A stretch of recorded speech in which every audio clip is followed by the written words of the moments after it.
who do you think is the best DFS play in this one? Giannis going to cost you 10,900. He had 55 DK fantasy points his last time out.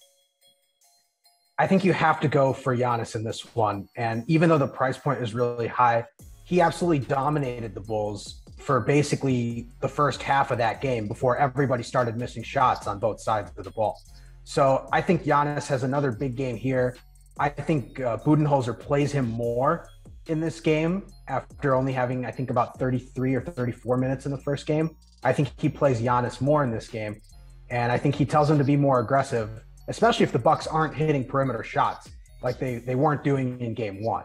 So I like the Greek Freak here. And even though it's a high price point, I think there's enough mid-tier options across the slate elsewhere where you can pay up here for the guy who's going to create a big matchup problem for the Bulls. All right, Matt, what's your strategy?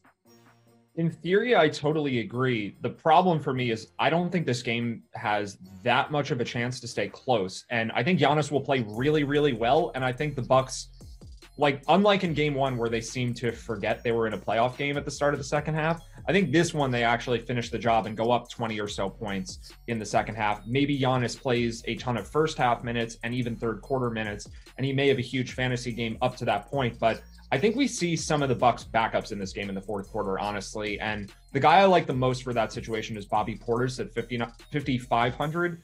He's really the first man in for either Giannis or Lopez. And I think he does play the majority of garbage time unless the team's up 40 points or something. I think he would get extra run if the Bucks were up anywhere in that 15 to 25 range at the end of the game. So if you are trying to fade mid-range chalky players in other games like Marcus Smart and Al Horford, specifically Smart, I think he's the one everyone's going towards. Portis is a pretty similar price, and I think he makes for a pretty good pivot.